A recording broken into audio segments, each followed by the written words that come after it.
오늘은 디모데후서 4장 1절에서 8절까지 말씀입니다. 하나님 앞과 살아있는 자와 죽은 자를 심판하실 그리스도 예수 앞에서 그가 나타나실 것과 그의 나라를 두고 엄히 명하노니. 이것은 초대교회에서 세례 때 하던 신조였을 거라고 생각을 합니다. 하나님 앞과 살아있는 자와 죽은 자를 심판하실 그리스도 예수 앞에서. 그가 나타나실 것은 예수님의 재림을 말하고 있죠. 그리고 그의 나라, 하나님의 나라를 두고 엄히 명한다. 마치 미국에서 대통령이 되면 성경 위에다 손을 얹고 선서하지 않습니까? 또 법정에서도 선서하지 않습니까? 엄숙하게 선서하는 그런 장면을 떠올릴 수 있겠습니다. 2절에 너는 말씀을 전파하라. 하나님의 말씀을 전파하라는 것이고요. 말씀을 선포하라 라는 말도 되기도 하는데, 대중 앞에서 하나님의 말씀을 전파하는 것을 말합니다. 때를 어떤지 못 얻든지, 이거는 형편을 가리지 말고 이런 뜻이죠. 내 욕구와 상관없이 마치 군인이 자신의 상황과 상관없이 임무 수행을 해야 하는 것처럼 그렇게 때를 어떤지 못 얻든지 항상 힘쓰라. 꾸준하게 힘쓰라는 것입니다. 꾸준한 것이 참 쉽지 않습니다. 신앙에 있어서도 기복이 아주 많은 사람이 있고 어떤 신앙적인 것들을 꾸준하게 하는 사람이 있는데 우리가 누군가를 못 믿는 이유는 뭐냐면 꾸준하지 않기 때문에 그래요. 너무 잘 변합니다. 그런 사람은 믿을 수가 없겠죠. 하나님 앞에서도 꾸준하게 말씀 전파도 해야 된다. 내 상황과 상관없이, 내 욕구와 상관없이 꾸준하게 해야 되는 것이 말씀 선포다. 오래 참음, 여기는 끝까지 참는 것을 말합니다. 오래 참음과 가르침으로 경책하며 경계하며 권하라. 끝까지 참고 가르치는데 경책하고 경계하는 것은 어떻게 보면 질책하는 거죠. 엄하게 하는 것입니다. 권하는 것은 원어를 보니까는 용기를 북돋고 그리고 위로하는 부분이 있습니다. 그러니까 투트랙으로 가는 겁니다. 한편으로는 엄하게, 한편으로는 또 부드럽게 이렇게 하는 거예요. 요새 우리말로 하면은 채찍과 당근이라 할 수도 있겠고요. 그런데 요새 교회에서는 엄하게 하는 걸 못 받아들이잖아요. 부드럽게만 해주고 다 용납해 주길 바라는, 그래서 어린아이 같은 신앙인들을 만들어내지 않습니까? 하나님의 말씀은 그렇지 않다는 거죠. 질책할 때는 질책하고 그리고 위로할 때는 위로하고 이렇게 가야 된다. 때가 이르리니 무슨 때입니까? 말세일 수도 있겠고요. 또 뒤에 나오는 것을 받는 때일 수도 있습니다. 사람이 바른 교훈을 받지 아니한다. 건전한 교훈을 싫어한다는 거예요. 귀가 가려워서 자기의 사욕을 따를 스승을 많이 뒀다.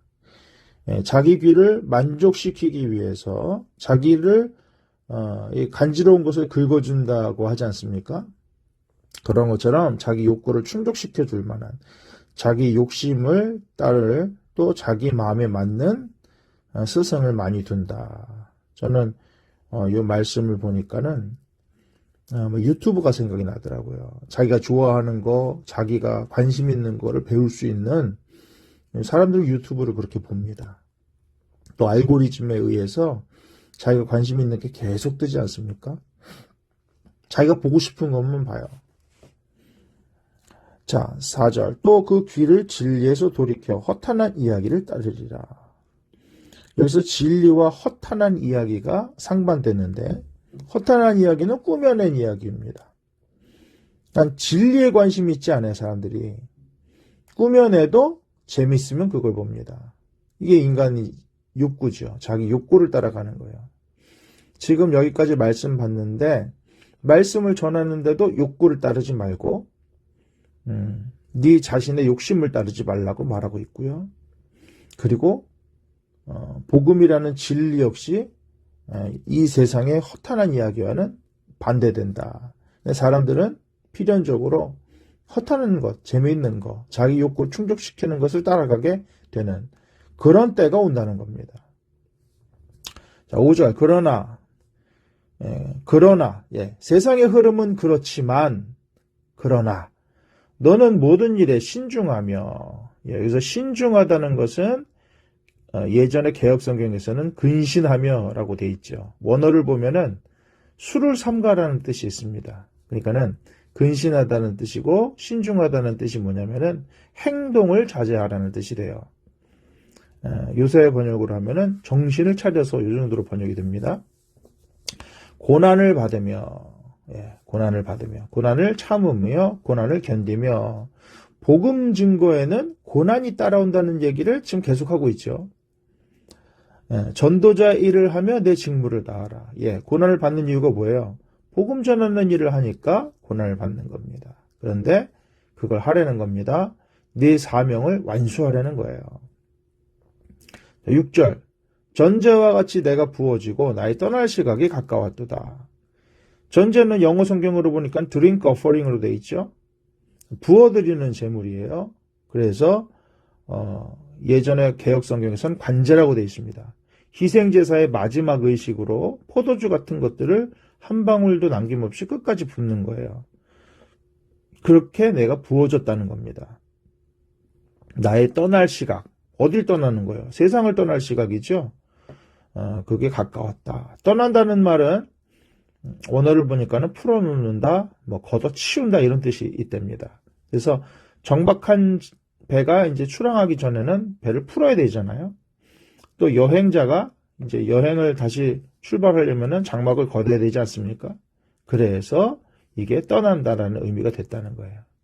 세상을 떠날 시각이 가깝다는 것은 내가 이제 나이가 들어서 죽겠구나 이런 뜻이 아니라 사도 바울이 생각해 보니 내가 이제 순교할 시간이 이제 시작되었다 이런 의미입니다. 자, 이렇게 이야기하는 건 좀 힘든 얘기이긴 하지만은 이렇게 하는 이유가 뭐예요? 바로 바울의 직무를 계승할 영적인 아들인 디모데이기 때문에 그렇습니다. 바울은 이제 순교를 향해서 나갈 것입니다. 그럼 자기가 맡은 이 사명을 이어갈 사람이 필요하잖아요. 지금 디모데에게 그 일을 부탁하는 것이죠. 자, 7절. 나는 선한 싸움을 싸우고 나의 달려갈 길을 마치고 믿음을 지켰으니. 지금 본인은 그렇게 싸워왔습니다.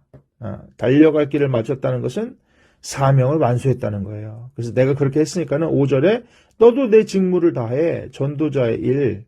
너도 사명을 완수해. 내가 그렇게 살았으니까 너도 해. 이게 뭐라 그랬어요? 모델이 되는 인생이라고 어제 말씀드렸죠. 모델이 되는 인생은 그 메시지에 힘이 있습니다. 해보고 나서 자기의 경험을 말하는 것이기 때문에 그래요. 요새 그 다니엘 기도에 간증 듣는데 간증을 듣다 보면 참 재밌기도 하고 힘도 나고 도전도 되는 이유가 뭡니까? 겪은 일이기 때문에 그래요. 그 사람들이 자기가 겪은 어떤 사건, 만난 하나님, 이런 것들을 얘기하니까 그 이야기에 힘이 있지 않습니까? 사도 바울도 마찬가지죠. 자기가 달려갈 길을 마쳤습니다. 믿음을 지켰습니다. 사명 완수했어요. 8절. 이제후로는 나를 위하여 의의 면류관이 예비되었다. 이게 믿어지는 겁니다. 왜? 나는 사명을 다 했으니까. 그래서 주 곧 의로우신 재판장 예수 그리스도시죠. 그분이 그날에 내게 주실 것이며 내게만 아니라 주의 나타나심을 사모하는 모든 자에게 주신다. 이렇게 이야기를 마무리하고 있습니다. 사랑하는 여러분, 하나님의 말씀이 늘 달지는 않습니다. 그래도 어떤 사람은 그 하나님의 말씀을 달게 받아요. 우리가 어제도 봤지만 디모데후서 3장 16절 뭐라 그럽니까? 모든 성경은 하나님의 감동으로 된 것으로 교훈과 책망과 바르게 함과 의로 교육하기에 유익하니. 나이가 들면서 하기 어려운 게 뭔지 아시죠? 교육받는 거 힘들어합니다. 왜? 난 이만큼 살았으니까 이제 더 특별한 것도 없고 이렇게 살다 죽으면 되니까. 나이가 이렇게 먹어서 내가 누구한테 배우고 싶어? 이렇게 되는 겁니다. 나이는 더 그렇죠. 나보다 나이 어린 사람이 말하면 더 웃기죠. 너도 나만큼 살아봐. 이렇게 나오는 것이고.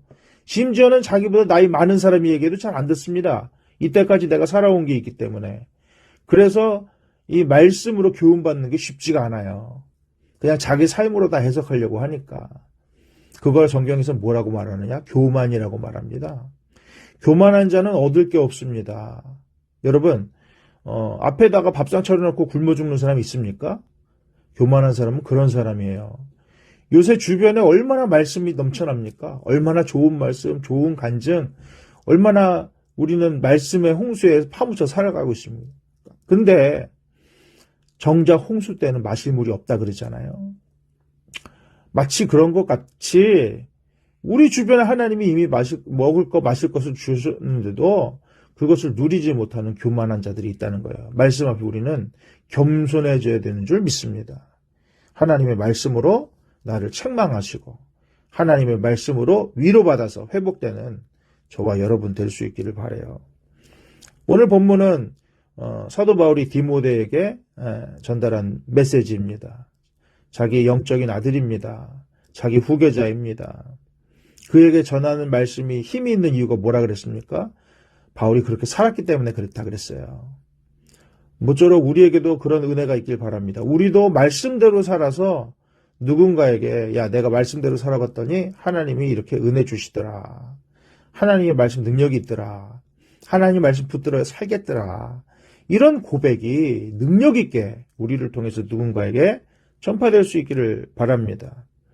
오늘 말씀을 보시면서 하나님께서 여러분에게 어떤 말씀을 주셨습니까? 혹시라도 말씀을 들었는데도 아무 생각이 안 나십니까? 그렇다면 다시 한번 말씀을 묵상하시길 바라고요. 저는 또 마지막으로 제일 마음에 와닿는 부분 중에 하나는 사도 바울이 너무나 확실하게 의의 면류관이 예비됐다고 자신을 위한 면류관을 확신하고 있는데 주의 나타나심을 사모하는 모든 자도 이렇게 된다. 이렇게 말했잖아요. 하나님의 나타나심을 사모한다. 하나님을 사모하는 것, 예수님을 사모하는 것도 쉽지 않죠? 그의 나타나심을 사모한다는 것은 재림을 사모합니다. 바울은 자기 자신이 예수님의 재림을 볼 수 없을 거라는 걸 알았어요. 왜냐하면 순교당할 것이기 때문에 그렇습니다. 그럼에도 불구하고 그는 분명 우리 주님은 재림할 것이라고 생각했고 그걸 또 사모했습니다. 우리 안에 주의 재림을 사모하는 마음이 있을까? 이게 또한 참 중요하다고 생각합니다. 바울은 그걸 경험하지 못할지라도 자기는 사모했어요. 근데 그게 오늘 살아가는 우리에게도 꼭 필요한 말씀이라고 생각합니다. 나는 죽을지도 모르지만 나는 그것을 내 살아생전 볼 수 없을지도 모르지만 나는 사모한다. 주님의 오심을 사모한다. 그런 마음이 있다면 그에게 어떻게 의의 면류관이 예비되어 있지 않겠습니까? 주님을 사모하고 주의 오심을 사모하는 저와 여러분 되시기를 주님의 이름으로 축복합니다. 아멘.